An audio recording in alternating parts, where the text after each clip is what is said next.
Welcome back to the Titan Talk podcast as we are now on episode 7 as we're going to recap the game against the Tennessee Titans and the Jacksonville Jaguars where the Titans did absolutely nothing this week and put up a whopping 3 points.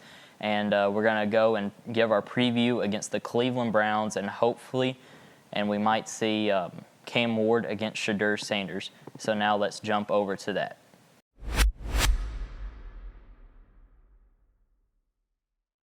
Now we're going to dive into our recap of the Jacksonville Jaguars against the Tennessee Titans, and we're going to go into what is our 3 key takeaways of this game.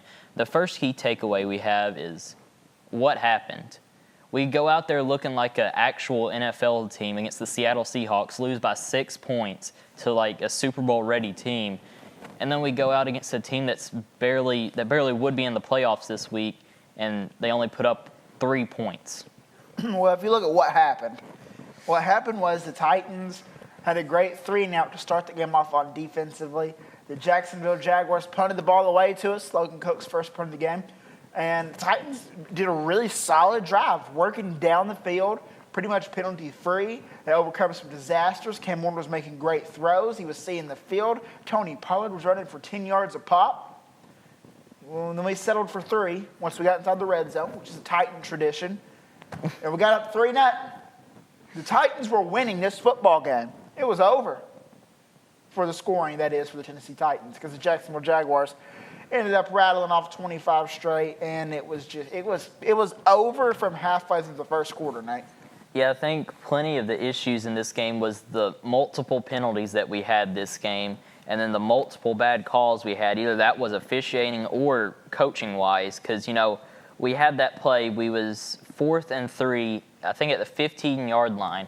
We could easily score 7 and make it like a whole 7-point game there, but we decided to kick a field goal to open the game out. Yeah, look, come on, Mike McCoy. You're not coaching for your job. You're really not. Just let the team play. Let them go for it. I think you could see Cam Moore, even he was frustrated with some of the decisions. And it's completely, Mike McCoy, surely how long does it take you to learn from your mistakes? This is a 1-10 football team, now 1-11. How do you not know now? Go for it. On 4th and 2 and 4th and 3. You have nothing to lose. There is literally nothing to lose. And he's still playing scared. I just do not understand that by Mike McCoy. And I think you're going to see right there, Nate, as an interim head coach, if you're coming to that position, you're thinking the worst case scenario, you get 2 or 3 wins and you steady the ship. Mike McCoy, as an interim coach, he should be his aspirations should be performing good enough to where he can get a job somewhere else as a coordinator, if not a head coaching down the lane. But this is one of the worst interim coaching things I've saw. Yeah, I agree. And then there was a point during the game, I believe it was in the third quarter, very late in the third quarter. We was down 18-3, still a 2-score game. We could come back if things got better. But it was 4th and 1. It almost was 4th and inches at around the 40-yard line, and he punts the ball. That looked to me like waving a white flag at that point. I considered turning the game off at that point because why are you punting at 4th and 1 when the game is still on the line? In that situation, too, every single drive is a must-score drive. If you have it 4th and 1 from I don't care anywhere, go for it. It doesn't matter. It doesn't matter if you're at your own 25-yard line, mate. Go for it on 4th down and 1. Because what do you have to lose? Losing 36-3 or 25-3, there's no difference in that. Go for it. It's ridiculous. Be aggressive. See what you have in these guys. Cam Ward, he's been pushing to be an aggressive football team. He's even said I think he said this week in the press conference, they asked him, they said, what if you wanted to go for it? He said, yes, I would have. He said, I was trying to make a push for us to go for it there. But he said, we just decided settling on 3. He said he wants to be an aggressive football team. He said, we're 1-11. There's nowhere we're going. Just go for it and see what you have out of these guys. And to be in all credit, for a little devil's advocate, to your key takeaways, it was not all coaching. Don't get me wrong, the coaching decisions were bad. This is a sloppy team. The penalties were bad. Some of that was due to the coaching. Offensive scheming, the run game scheme was just horrible. The only time we had success is whenever Tony Pollard just bulldozed his way for 10-plus yards running behind Skoronski. Receivers, like the schemes for receivers were absolutely horrible and stuff like that. But the coaching was atrocious. And officiating, yeah, you're going to get some bad calls. That's part of the NFL season. You're going to get some bad calls. They're going to get some bad calls. The officials weren't the reason the Titans lost the game. But then again, playing-wise, Titans didn't tackle well. Cam Ward missed some throws that he should have made. Receivers cannot get open. It's a complete and utter disaster. And J.C. Latham, man, he's not looking good, Nate. And moving into our second key takeaway is, like what we just said, the questionable calls, whether that was refereeing or coaching. You know, there was a good amount of both there. There was a lot of very questionable calls that was made by the officials, and we already gone over some of the ones that Mike McCoy had in this game where he decided to just settle for 3 and not go for it besides like one time in the game. But I did see there was a couple questionable calls by the referees in this game, like the plethora of roughing the kicker or running into the kicker calls we had. We did not touch him. We touched him maybe once. The other times he was flopping. That's our third key takeaway, is the Jaguars punter, Logan Cook. He flopped the entire game after every kick. He's antagonizing this team to draw penalties against a 1-11 team. Like, dude, what are you doing? There's nothing to be proud of there. You're going up against a 1-11 team. That's dumb. And look, they picked up a couple of those flags too.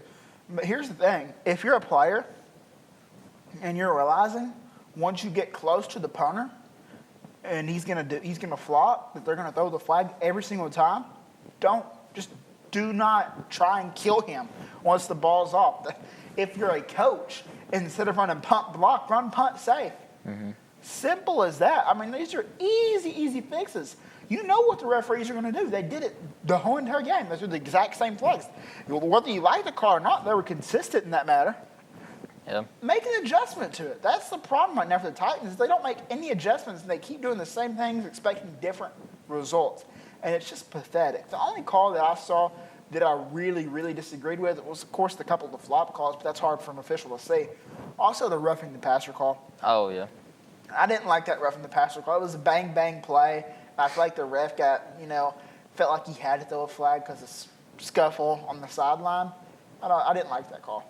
Roughing the passer, at least. Yeah, I think that was insane. And plus, we had a whole lot of fights in this game. You know, I think over 90% of those were involving Logan Cook, the Jaguars punter, because just his attitude in this game, like, you're a captain on the team. You don't act this way against a 1-11 team.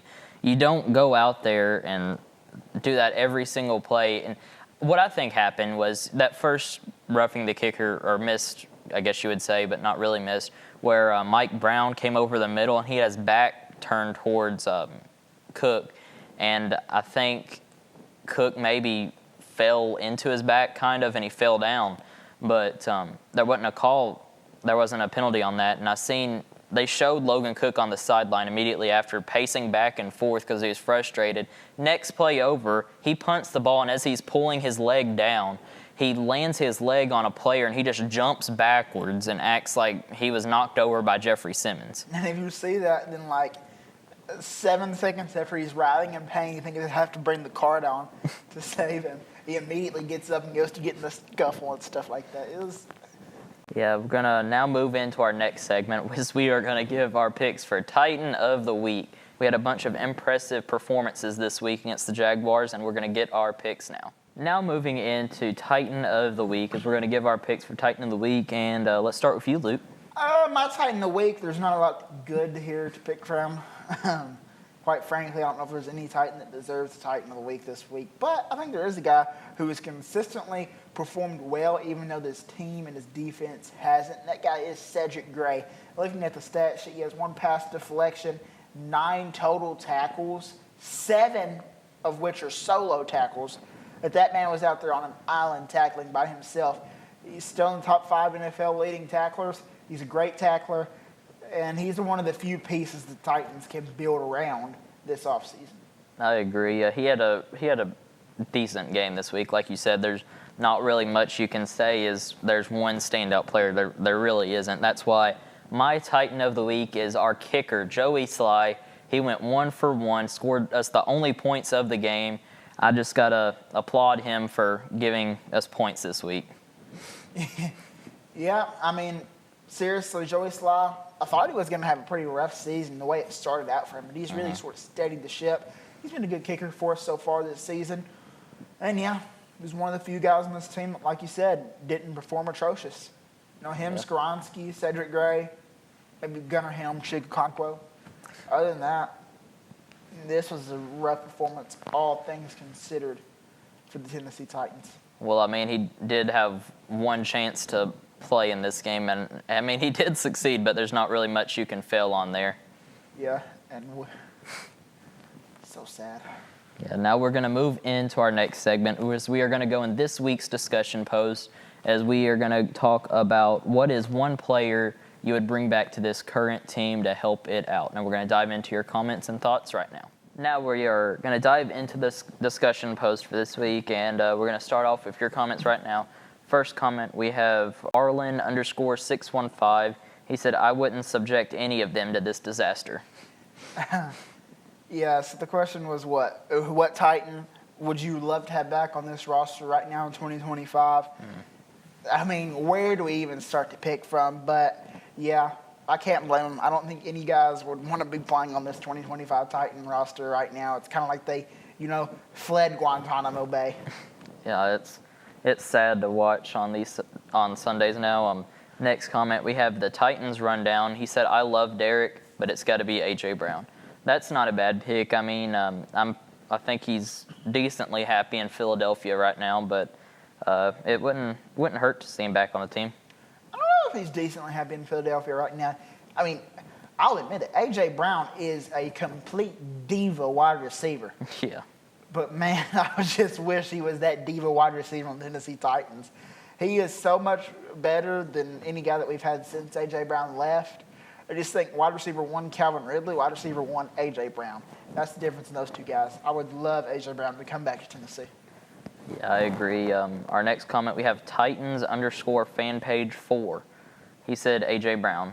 Yeah, I agree. Next one, we have OnTheRock_weather. He said Steve McNair. If there's one position that I think I really like, and first of all, I'm not the biggest Steve McNair fan out of all the Titans fans. I think he was undoubtedly tough. Last guy to win an MVP for the Tennessee Titans. One of the greatest quarterbacks in our franchise's history. But I wasn't really old enough to truly admire his greatness. So I would probably go with, Tannehill. I'm not going to lie. I loved Ryan Tannehill when he was here. I was one of those last guys on the Tannehill ship. But, Steve McNair, maybe Cam Ward. He's showing a lot of tendencies like Steve McNair. Really, he really is. And I like that pick right there by Steve McNair. But long gone. Legend, gone too soon. Yeah. Next comment we have, he's given us the whole 2020 Titans roster. We have one Titans fan, 2024. He said Derrick Henry, A.J. Brown, Marcus Mariota, and Ryan Tannehill. Well. The guy loves his Titans. That sounds like a guy who loved the 2019 AFC Championship run right there. But really, all things considered, yeah, you're right. Marcus Mariota looked worlds better than what he was in the Titans against the Denver Broncos last time on Sunday Night Football. And Derrick Henry, man. I think that right there was a pretty big mistake by the Titans as well. And I thought the same thing with the Titans. So I thought Derrick Henry was old. He's still great. He might have one more vintage season in him. But he's starting to sort of slow down. Man, Derrick Henry is still probably the best pure runner in the National Football League. Taking everything out from the side, yeah, CMC's great. Yeah, Bijan Robinson's great. Yeah, Jahmyr Gibbs is great. But when you want a man to go down inside HB dive one-on-one in the hole, I don't think there's anyone you're picking other than Derrick Henry. Yeah, for sure. I mean, I agree. I think Henry is the best running back in the league still to this day. But that's what I think on that. Next, we have Scobie Bryant, 24. He said Eddie George. Man, Eddie George. I feel like he's just he brought the culture to the Tennessee Titans whenever he played. He was a tough running back coming out of Ohio State. But he was bald in college. He looked like he was 40 when he played in college. That guy was just something else. Still a Tennessee Titan legend. Anything. He's still pretty involved with the team, making hype videos and content creation and stuff like that. A couple of cameos. But yeah, Eddie George, he was something else. Would love to have him back. Yeah, I agree. Now we're going to go into our thoughts on who is the one player we would bring back. We're going to start with you, Luke. Who is one player you'd bring back to this current team? Oh, you're putting me on the spot, Nate, and that's what I love. There's so many great Titans that I wish that we could bring back. Surprisingly, Nick Westbrook-Akine, he is up there on my list. That was Harold Landry, a couple of pass rushers. But there was one Titan I wish that I could bring back. It's Kevin Byard. He's still leading the league in interceptions to this day. He is an anchor of a safety. He locks down the field from those deep, long passes. He brought the culture to the team. He brought leadership to the team. He brought everything it meant to be a Titan to the team whenever he played on this team. I think that's one of our biggest holes is leadership and veteran players. And I think Kevin Byard, if I could pinpoint one guy to bring back to the Tennessee Titans, it would be Kevin Byard, the mayor of Murfreesboro. Yeah, I agree. He was that veteran presence on this team for a while. That's a great pick, but I think I'm going to go with Derrick Henry. I mean, he really had that leadership role on offense, and he was that guy that the team built around. I mean, for years and years. I mean, you've seen from the 2019 season all the way to the 2023, especially just in that span of years, we made the playoffs every year besides those last two there. But I just think if we had him, we would have another weapon at least on this offense. I think we would have maybe 2 or 3 more wins than we do right now, which is 1. But I think that we would be a better team with Derrick Henry. It's rare for a running back to be able to win you games, but I feel like Derrick Henry could have won this Tennessee Titans team 2 or 3 games more than what they have right now. That's how special of a player Derrick Henry is. Yeah, I agree. He was a really special player to this franchise. I think arguably the best running back in franchise history. Oh, I don't even know if it's that arguable. The Titans, and that's saying something too, Nate, because the Titans have had great running backs. Eddie George, Earl Campbell, Chris Johnson, Derrick Henry. Out of all those 4, though, I don't think there's anyone better than prime Derrick Henry. Yeah, I mean, he would just run through crowds of people. You seen that 99-yard touchdown run in 2018. It was magical to see that. Next, we are now going to move into our predictions for Week 14 as the Tennessee Titans will travel to the Cleveland Browns and face the Shadur Sanders-led Cleveland Browns. Now diving into the predictions, we're going to start out with Thursday Night Football. We have the 6-5-1 Dallas Cowboys traveling to Detroit to take on the 7-5 Detroit Lions. Who do you have here, Evan? I think this one might be a little bit of an upset. I could see the Cowboys coming out on top of the Lions. The Lions have been playing a little sloppy. They have Gibbs, but the Cowboys have really been impressive this year, and I see them coming out on top this week.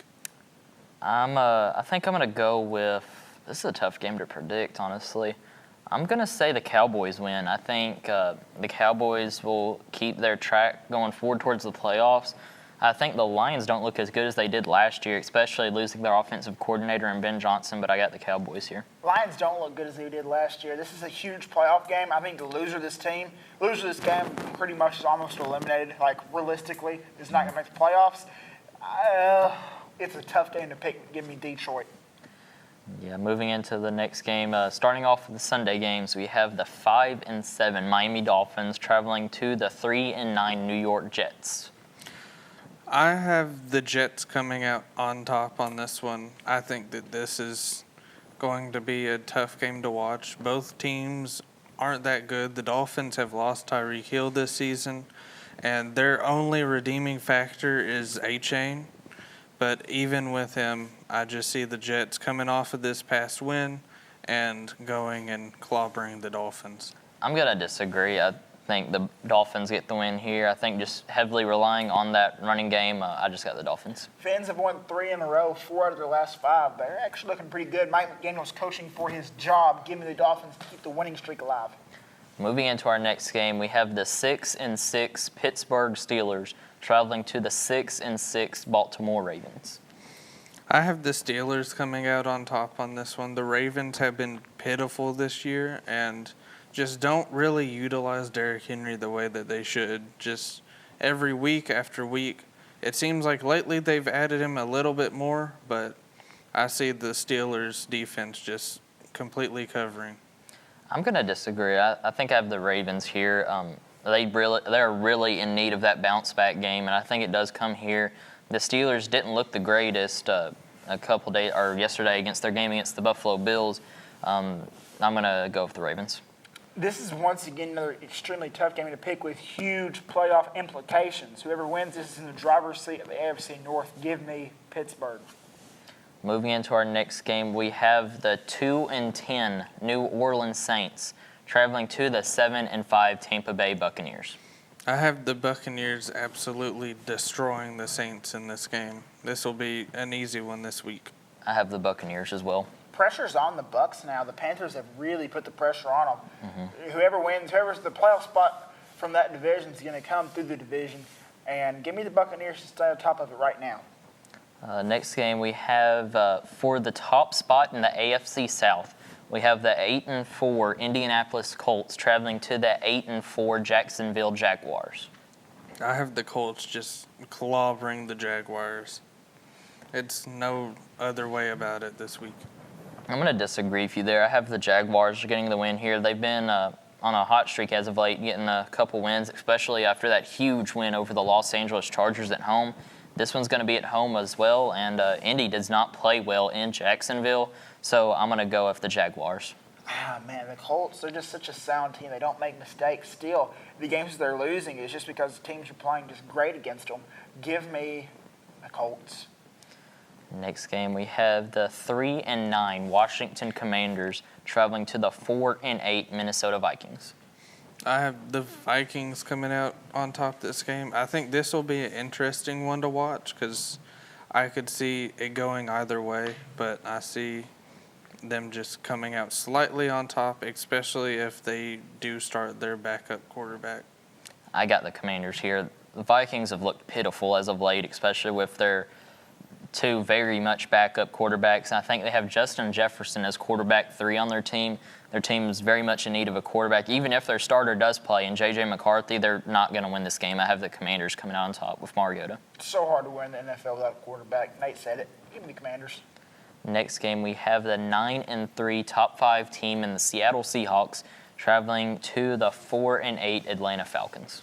I have the Seahawks just demolishing the Falcons. They have had a very rough season, the Falcons, and I think that the Seahawks are going to be a really, really top contender team, and I could see them at this point possibly making it Super Bowl-wise.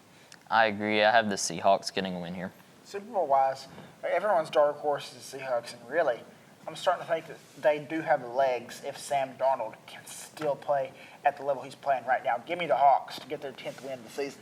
Next game we have, I think it's going to be a really good game here. We have the 4-8 Cincinnati Bengals traveling to the 8-4 Buffalo Bills. I have the Bengals coming out on top this game. The Bills have really fallen off since last year. I feel like they're still a similar team to what they had, but they're just not utilizing it the same way they did last year. And the Bengals, with their starting quarterback coming back, just had a crazy week this week, and I see it continuing.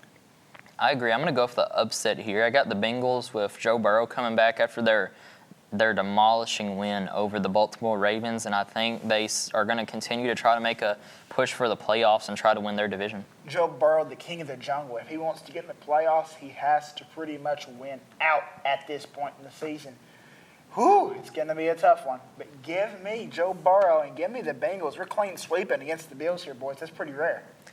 Yeah. Next game, we have the 10-2 Denver Broncos traveling to the 2-10 Las Vegas Raiders.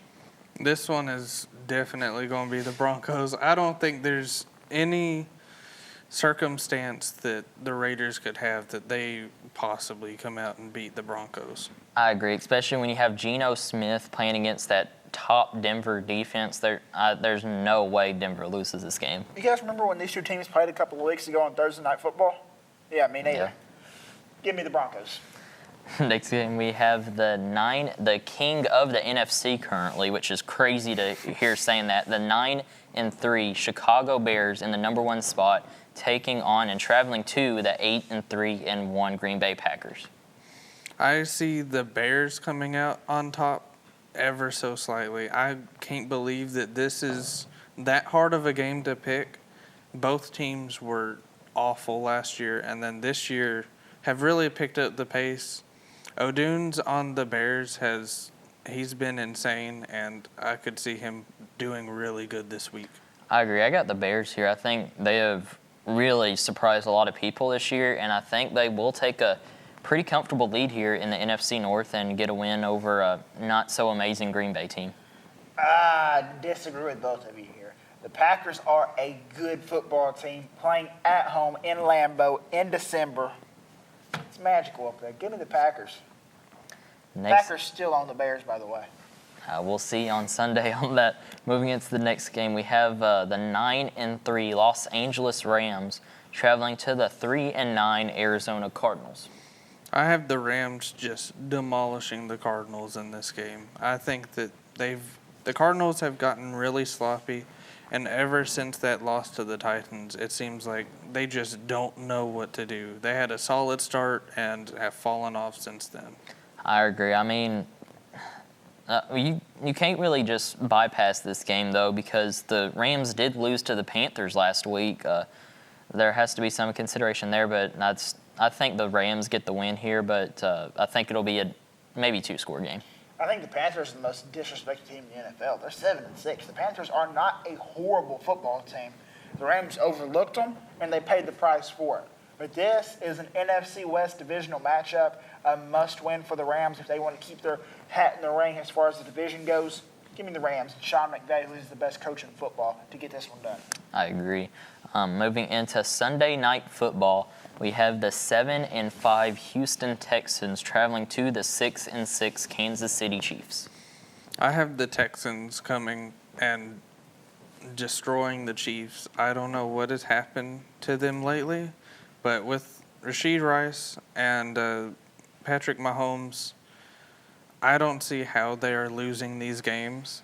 They have a crazy combo there, and the Texans have been clobbering the past 4 teams that they have been playing, and I see them doing an upset and really doing the Chiefs in on this one. I'm going to disagree. I have the Chiefs getting the win here. I mean, it's in Kansas City. Playoff hopes are on the line here, as I do not think the Chiefs can take another loss, especially if they're trying to win that division. I got the Chiefs. Nate, you said playoff hopes. I disagree with you. This is the first week of the playoffs for Kansas City. Take a look at it. Jacksonville, Buffalo, the Chargers, the Broncos, all these teams have a tiebreaker over Kansas City. If the Texans get the tiebreaker over Kansas City, I don't think Kansas City's hopes for the playoffs are even a thing anymore. This is a must-win. The whole entire season is a must-win. We said that Burrow has to run the gauntlet. Kansas City has to run the gauntlet here. And I think they're going to get it started. Give me the Chiefs. Yeah, moving into our next game, Monday Night Football, we have the 8-4 Philadelphia Eagles traveling to the 8-4 Los Angeles Chargers. I have the Chargers coming out on top this game. I think it could go either way, but I see McConkey and the Chargers just destroying. I agree. I got the Chargers here. Hot take, but I think the Eagles have fallen off from last year after their Super Bowl win. I don't think they're as good of a football team. They've lost a couple rough games, but I got the Chargers here. The thing about the Eagles, they're just so confusing. They still have the most talented team in NFL. They're just not winning games. But they're still 8-4, guys. It's not like this team's bad. I think the Eagles, this is just a win to get themselves straight and back on the right path. Give me Philly. Yeah, really rough game there for both teams if they take a loss there. Next, we have our final game that we're doing our predictions on. We have Sunday, 12 o'clock. We have the 1-11 Tennessee Titans traveling to the 3-9 Cleveland Browns. It's really sad, but I could see this being one of the few games that the Titans win. I think it could go either way, but I do stand on the fact that I think that Cam Ward if he can utilize the people that he has, and Shedeur, they don't really have the same stats if you look at it. I could see Cam Ward coming out on top. So who do you have, and what's your score prediction? I have the Titans coming out on top, 13-10. I'm going to disagree. I got the Browns winning here, especially after watching last week. I have no hope in this team almost for the rest of the season. I think they might get a win over the Saints, but that's very unlikely after watching last week, and I think there's a probably 90% chance they lose out the rest of this year. I got the Browns winning 10-3. I think Cleveland will win this game. I think it's going to be an absolute field goal fest. All field goals in this game. I think it's going to be 15-6 Brownies. It's probably going to be one of the roughest games to watch in all of NFL history. You have two rookie quarterbacks, one which isn't on the level as the other one, which I'm talking about, Shedeur Sanders. He's not on the level as Cam Ward. It's what everybody says. Cam Ward is obviously the better quarterback, and I don't think you will see that in this game because Cleveland has a really good defense, and the Titans have a decent one too. I think Shedeur will struggle, and I think he will have a couple interceptions possibly, but I do not think Shedeur Sanders is on the same level as Cam Ward. I think Cam Ward is obviously the better quarterback. Save yourself the misery. Don't watch this game. I think that if Restrepo does come back, that gives them the best chance to possibly win this game.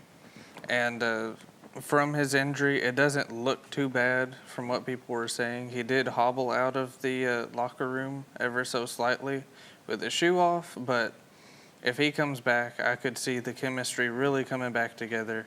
And no matter what, even though the Restrepo hater over here keeps making claims about him, I think that as long as they don't cut him, I could see them still coming up on top. I think Restrepo would be a great weapon in his Titans to get back cover. I don't think it's going to happen. He got carted off the field. I think Restrepo's probably done for the season, unfortunately. I agree. Prayers up for Xavier Restrepo. Hopefully he gets well soon. Hope to see him play more games for this team. I mean, I was really excited to see him play and finally see what he has to offer. I think he did play well with what he had against a really rough defense. Well, both teams against a really good defense. But hopefully he gets back soon. As now we're going to go into our dive in over the Browns-Titans game as we're going to break that down for you right now. Now we're going to move into our preview for this Sunday where the Tennessee Titans will travel to Cleveland, Ohio to take on the 3-9 Cleveland Browns. We're going to start out with looking at some Brown stats here. We have Shedeur Sanders in his second full start in the NFL. He went 16 out of 25 completions. He had 149 yards and 1 touchdown and no turnovers, and he had 1 carry for 6 yards. Yeah, I mean, they're going to completely do this narrative that it's Shedeur versus Cam Ward. Yep.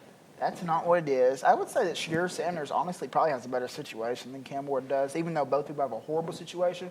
But I don't think this is going to come. I don't think that's necessarily a fair aspect because Shedeur Sanders is going up against just a dusty Titans defense. It's not really good. And Cam Ward's going up against probably the second best defense, for sure the second best defense in the league, right next to the Broncos. Had this have not been just a absolute unbelievable year for the Denver Broncos defense, the Browns would be the number 1 defense, and they would be talked about like for a couple of seasons down the line, just how good their defense is. I'll tell you what, I wouldn't be surprised if Myles Garrett breaks the sack record this game. Yeah. Seriously, that's not something I'm saying just being funny or trying to exaggerate. That is an honest assessment. Last game he played the Titans, he had 4 sacks.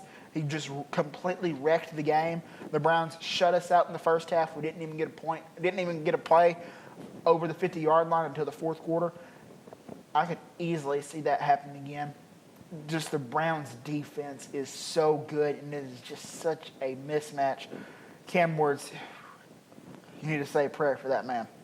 I agree. I mean, that Cleveland defensive line looks great.